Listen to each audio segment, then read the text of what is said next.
Hey everybody, you kinda caught me in the middle of something. Roll the intro and I'll be with you shortly.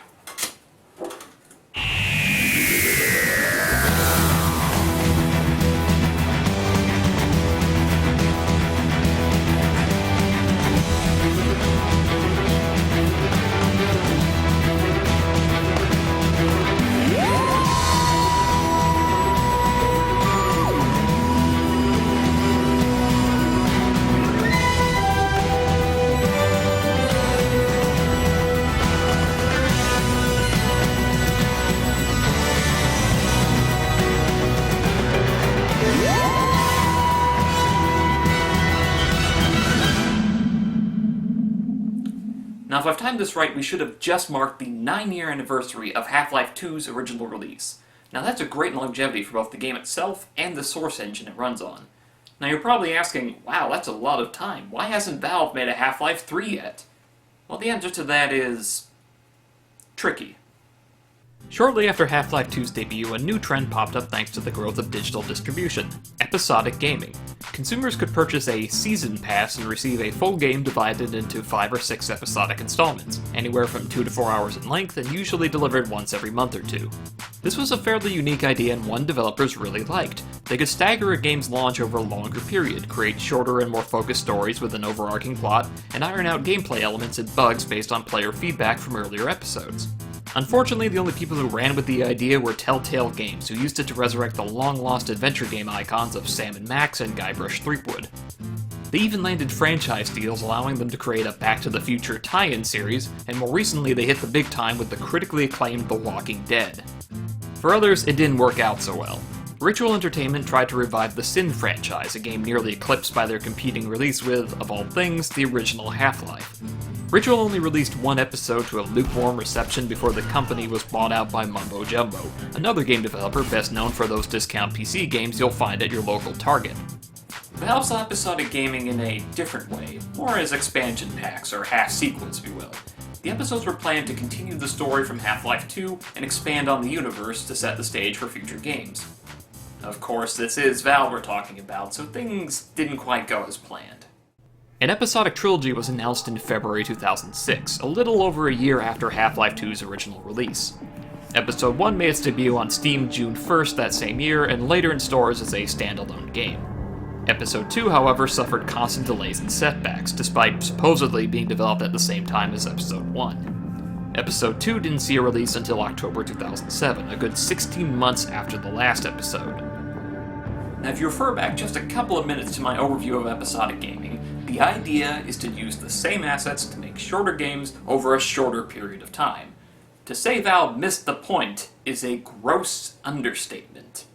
To be fair, Episode 2 was made part of a much larger release by Valve. It came in a gigantic bundle of gaming goodness known simply as the Orange Box, which included all previous iterations of Half-Life 2, Portal, a deviously original first-person puzzle game that was responsible for spawning years' worth of memes, and the also long-delayed Team Fortress 2, which would go on to dominate PC multiplayer for years.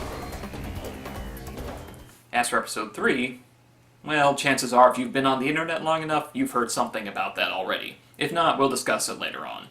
For now, let's just look at the episodes we do have. Last time on Half-Life 2. Explosions! So yes, we begin with a bit of a retcon to the ending, considering it appeared that Alex was being left to die in a fiery cataclysm. She's saved by the Vortigaunts, somehow, who also bail out Gordon because, well, they kinda need him to keep the story going. It's worth noting in the intro that this is the first time we see the G-Man without his trademark briefcase, but more importantly, watch his expressions here. When he hears the Vortigaunts, he just smirks like, oh, this is cute, no big deal. Then, as he hears more, we see a glimmer of panic cross his face, followed by anger. Besides the awesome range of Val's facial animation in that wordless 10 seconds, we learn just a bit more about the G-Man himself. He's not used to being bested like this, and he is pissed. We'll see about that. Gorn and Alex find themselves within spitting distance of the slowly exploding Citadel, and after some exposition, they head back inside to stabilize the reactor long enough to escape the city before it blows and takes the whole countryside with it. They don't encounter too much resistance once inside until Gordon wanders into another weapon confiscation field. Seriously, you'd think he'd learn to avoid these things. Which supercharges the gravity gun again. After that, you're back to pulling and throwing Combine soldiers around like nobody's business. I really have to praise the level design here. Like last time, the Citadel architecture is uniquely alien, but now it's showing signs of damage, and the orange and red tint from sporadic fires helps make it feel more chaotic and dangerous. The cold sterility of the reactor core is also a high point for the architecture, as well as the slight graphic upgrades to the source engine Valve built into this episode. Episode 1's best feature is a good balance between puzzles and combat. Sections like this throw a healthy number of enemies at you, then eases the player down with some light puzzle solving before the next fight breaks out. After an alien reactor light show, you manage to escape the Citadel, but not before Alex steals a plot MacGuffin, information packet, which makes them targets for the rest of the game. They escape by train. I get the feeling I missed a good gag opportunity by not having a train counter in the corner starting with Half-Life 2. We must be up to like 50 by now. They escape by train, but of course Alex has to tempt fate. Thank God we're not on foot. Let's hope the worst is over. What's that? Brace yourself!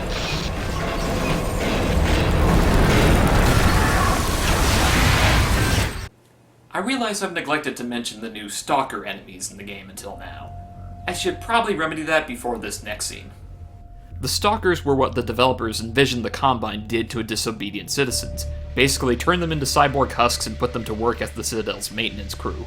They were never implemented in the previous game, and we only caught glimpses of them before, but in Episode 1 they serve as puzzle obstacles, which you usually solve by just killing them.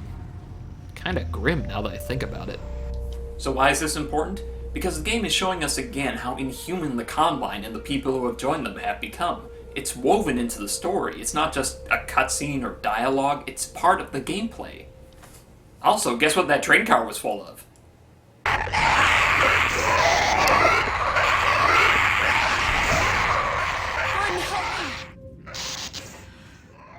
Okay. Well, this might not be as easy as I thought. We're in the same boat as the other evacuees now. On foot to a train station. Come on, where is the press E to hug prompt? With the Combine still in hot pursuit, Gordon and Alex must now try to escape the city on foot. But first they have to escape the world's largest underground parking garage.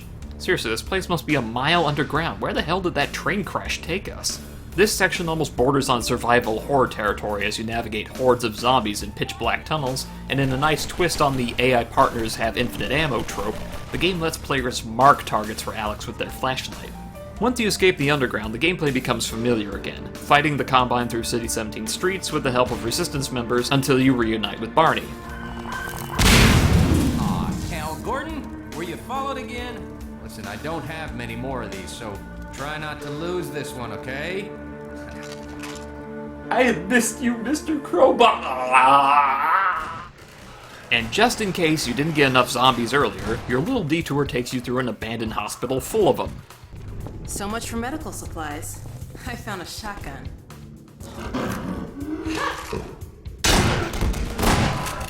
And now I understand this emotion you call love. You meet up with Barney again at the train yard and help evacuate the citizens while fighting off waves of Combine troops. After some giant alien complications, you and Alex grab your own train out just before the Citadel explodes. Again. In a way, Episode 1's plot is like Half-Life 2 in reverse. We start the game breaking into the Citadel with just the gravity gun and then trying to escape the city, while Half-Life 2 started with escaping the city and ended with blowing up the Citadel with just the gravity gun.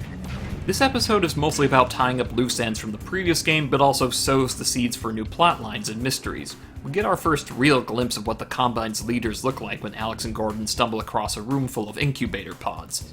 Plus the computer's replaying of Dr. Breen's final transmission and this It's phrase, just an old recording. Host, Bonnie, you must be joking. I can't possibly. Oh, all right, Let me see damn it, if if that's what it takes. Just hurry. He's right behind me. has led to speculation amongst fans that Breen might not be as dead as we thought, although his voice actor certainly is. There's also a heavy emphasis on building a relationship between Gordon and Alex fans. Series writer Robin Walker stated that character development was the primary focus of Episode 1. It's kind of ironic that despite so much of the theme of Half-Life 2 being about other characters and other people, you spent most of the game alone. She provides backups in the fights, exposition and advice during the slower sections and puzzles, and the occasional attempt at humor. A combine zombie. That's like a zombine, right? Zombine, get it? Okay.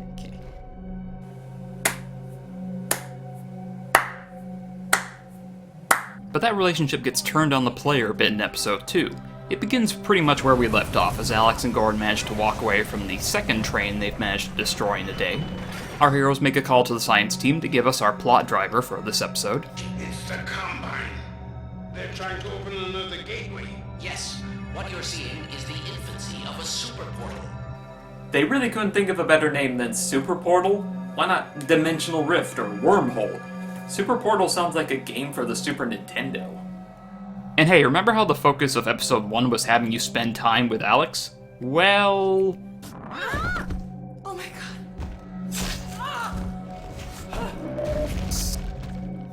So you spend the first act of the episode mostly alone trying to get to a Vortigaunt camp where the helpful aliens have taken Alex for healing.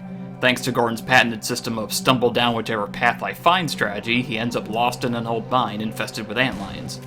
Val shows off even more updates to the source engine here with some great bioluminescence effects, highlighted by the new antlion spitter monsters.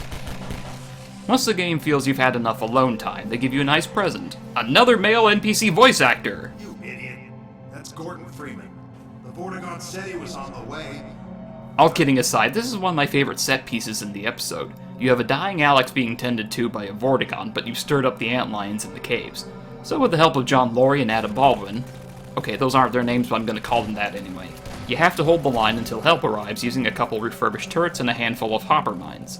When help does arrive in the form of more pissed-off Vortigaunts who fry the antlion horde with their lightning powers, my favorite music track in the whole game plays, jokingly named Vortal Combat. Yeah, I know I didn't talk about the soundtrack for Half-Life 2, but that's mostly because, well, it was kinda dull. Most of the Half-Life 2 soundtrack could be described as mood pieces. While you're driving the coast road, the music is subdued and forlorn as you take in the abandoned wasteland and dried-up coastlines, while the foreboding Citadel music tries to enhance the menacing alien atmosphere. There's nothing really wrong with it, but I just don't think it's very good to listen to on its own. Hell, half the soundtrack is recycled from the original Half-Life 1, mostly for the action scenes. I would even argue that the music of Half-Life 1 is used better in the sequel than in the original game. Let me just show you two scenes from both games where the same track was used, and let you decide which one used it better.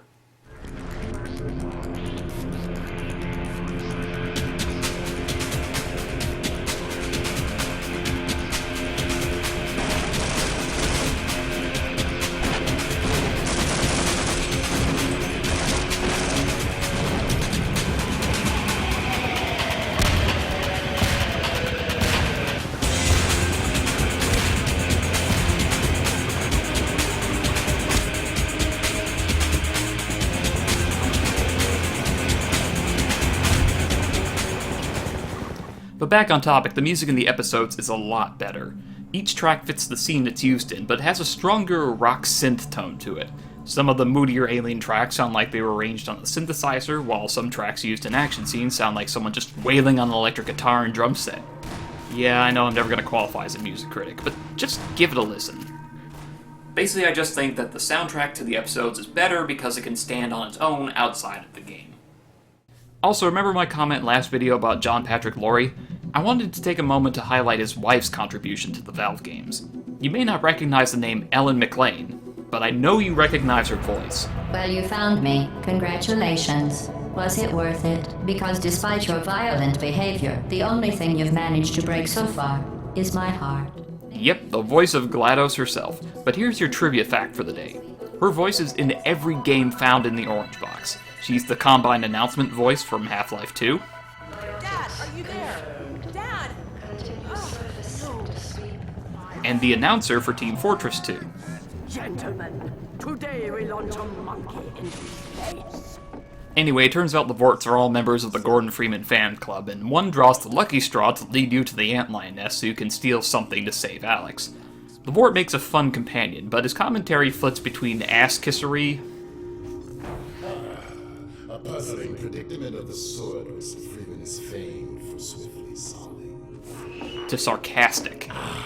No pit would be complete without a Freeman climbing out of it. By the end, you're playing hide-and-seek with a big, angry, invincible guardian antlion, a rather sudden but welcome change to the run-and-gun gameplay. You return with the Mystic MacGuffin in time to save Alex, but then... Dr. Freeman. Oh, motherfucker! I realize. Yes, G-Man makes his return to the series after a 1.5-year hiatus to weave some exposition and hints of what's to come. The short version is he has an interest in Alex's well-being, going so far as to say it was his intervention that saved her during the Black Mesa incident. He also gives you a new assignment: make sure she reaches the Resistance base in White Forest. Not really hard considering that's where you were going, and it's not like you were going to abandon her in the woods or something. So it's out of the caves and through the woods to the scientist base we go, except... oh wow, that's a lot of bad guys. Yeah, episode 2 kind of has a busy first act, and now we arrive at the second act, where our heroes must reach White Forest to deliver the data packet before the Combine stomp all over their secret base. Of course, the last time we made a trip like this, we had that modified dune buggy thing to help us get around. If only we had...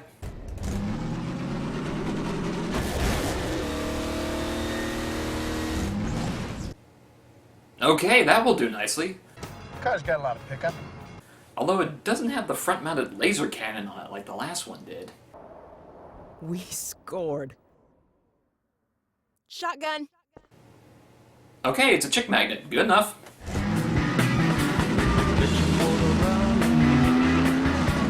Head out on the highway.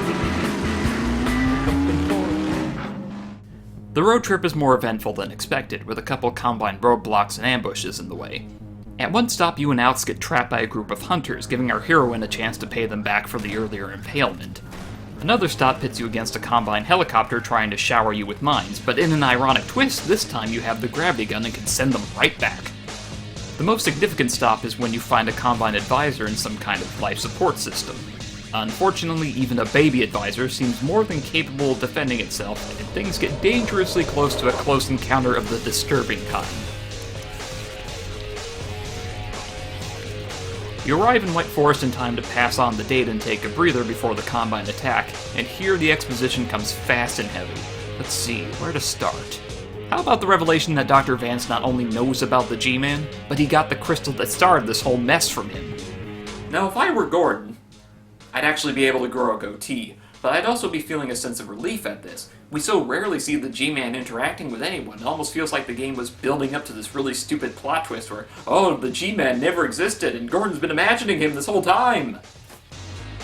The second big reveal is the setup for the next chapter in the story, the Borealis, some kind of missing boat with experimental technology that the Combine want to get their hands on, but the Resistance managed to find it first. Oh, and it was built by Aperture Science. Yep, that's the big takeaway from this episode. This is in the same universe as this. Just a refresher in case you don't know, Portal was released at the same time as Episode 2. Originally a nifty first-person physics puzzle game, Valve snatched it up after seeing a demo and included the finished product in the orange box. In both games there are references to a feud between Aperture Science and Black Mesa, the setting of Half-Life 1. Now this meant very little as far as changing the story or gameplay of the two games, and you could play both games without having any knowledge of the other. But for the hardcore fans, the reaction was more along the lines of this. So yeah. We also get introduced to a new character in this episode, Dr. Magnuson. He's self-obsessed, bossy, arrogant, and comedically unlikable, but still a good guy. Honestly, I like him just because he's a jerk. It's refreshing to finally meet someone in this universe who isn't a Gordon Freeman fanboy. Plus, he gives us a nice callback to an Easter egg from Half-Life 1. Oh, and Freeman, if you pull this off, I might just forgive you for that debacle at Black Mesa. You know the one I mean. It's not. It's not shutting down. It's not. Involving a certain microwave casserole. My God, what are you doing? So after dealing with a quick infestation of Combine scouts, the big showdown starts. Striders begin to march towards the base with hunter escorts, and Gordon is tasked with blowing them up. Instead of the gritty rockets and rubble Strider fights from the previous games, we get a handy-dandy bomb to throw at them, assuming you can hit your target and the hunters don't blow it up before it lands. It's a pretty good fight, nail-bitingly challenging, wide-open area with lots of paths and chances to fight differently each time. It's also really satisfying to run a hunter down, do a handbrake turn, jump out, and blow up a Strider, if you can pull it off.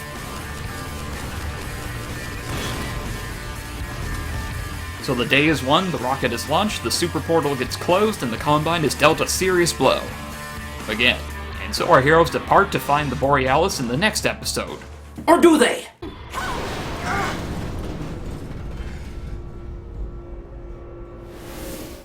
Yeah, I'd rather not give away the whole ending, but let's just say I was really tempted to just show the scene and add an "I drink your milkshake" joke to it.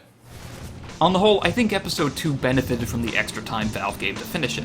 The story is excellent, the action is mostly well-paced, and very exciting.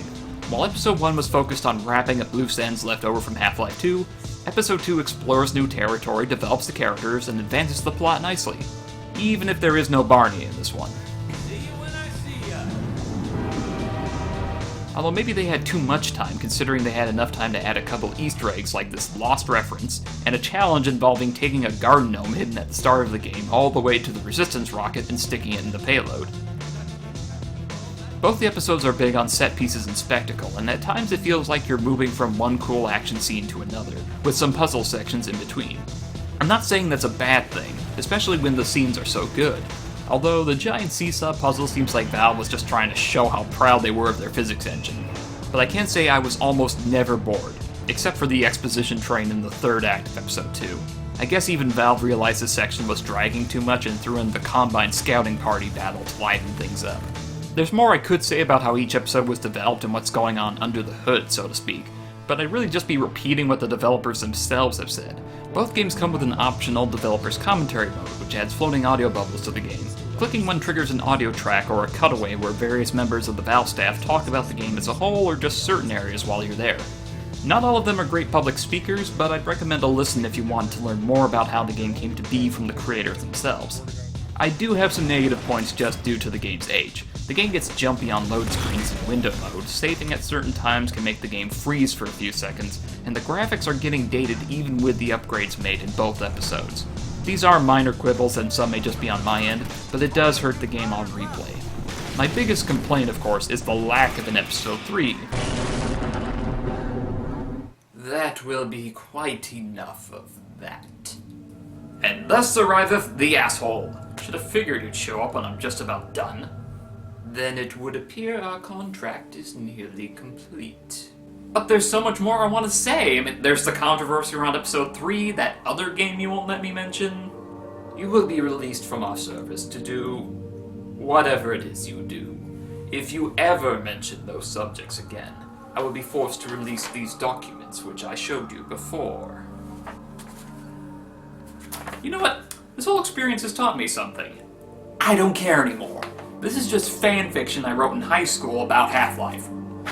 Yes, I wrote fan fiction. I'm not afraid to admit it anymore. It's not like it was dirty fan fiction or anything. I wrote because I thought there was a lot of potential and mystery in the Half-Life universe, and I wanted to express that in a creative fashion. I probably would have been writing fan fiction about Myst if it had come out around the same time in my life. Blackmail material only works if the victim is ashamed by it, and I'm not. I proudly acknowledge that the Half-Life series has risen above its simplistic genre label of first-person shooter by pushing story, atmosphere, and technology onto the medium. Now, are you gonna send me home or what? This is difficult. You weren't meant to be trapped in random dimensions like this. I was simply told to place you in a void where you would be free from distractions. Yeah, it's kind of hard for me to do these videos when I'm constantly running out of food, having to scavenge on alien worlds, and fending off the random monster attack. I mean, none of it was usable footage either, so I can't show the people back home. My employers gave me this temporal relocation device, but I admit I have been unable to get it to function properly. Until it is fixed, I'm afraid I can't return you to your proper time and place. I'm a Bachelor of Science. I think I can figure this out. Let's see what... You had it set to random. Oh my god, I can't believe this trapped by a stupid Family Guy reference. Okay, that should do it. Then at last it appears our business is concluded. Whoa, hold on a second there, Suit Man. Let's make a deal. You let me talk about episode 3 in my next video for just 5 minutes. That's all, just 5 minutes. You let me keep this so I can get home, and I will give you this limited edition Fallout 3 Vault-Tec lunchbox. You know, you don't have a briefcase. I figured you should be carrying around something, right? I suppose I could lose the device in the paperwork, and it would satisfy my employers into closing your file. I suppose we have a deal, Mr. Strife. Best of luck in whatever it is you choose to waste your insignificant life on. Right back at you, buddy. Well, that could have gone better.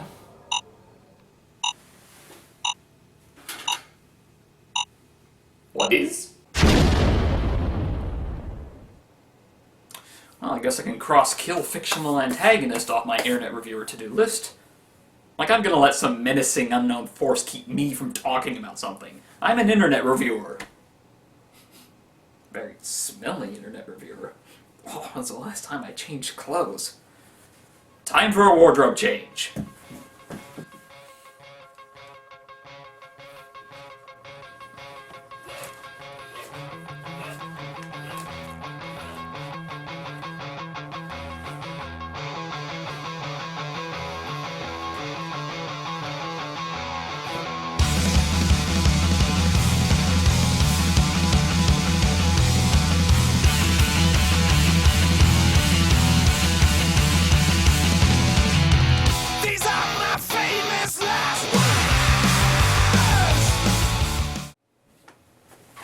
Alright, now for one last loose end.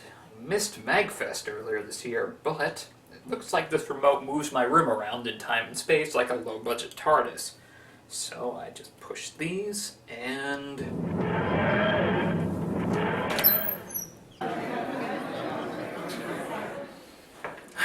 What a great day for MagFest. Oh, God, I'm excited. Oh, hey, Dax.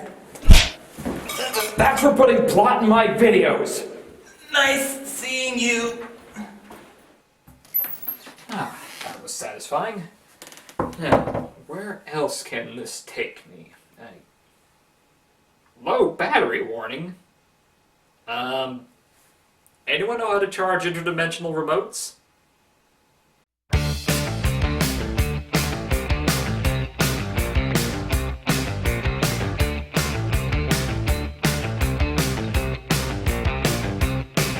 Nobody's perfect, not even a perfect stranger. But oh, what a gal, she was such a perfect stranger. And you're the best in your field. In your office, with your girls and desk and leather chair. I thought the time was on your side.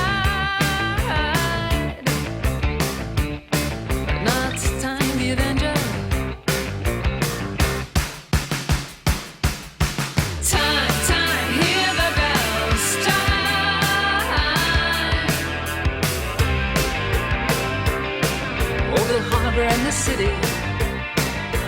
Time, one more vodka and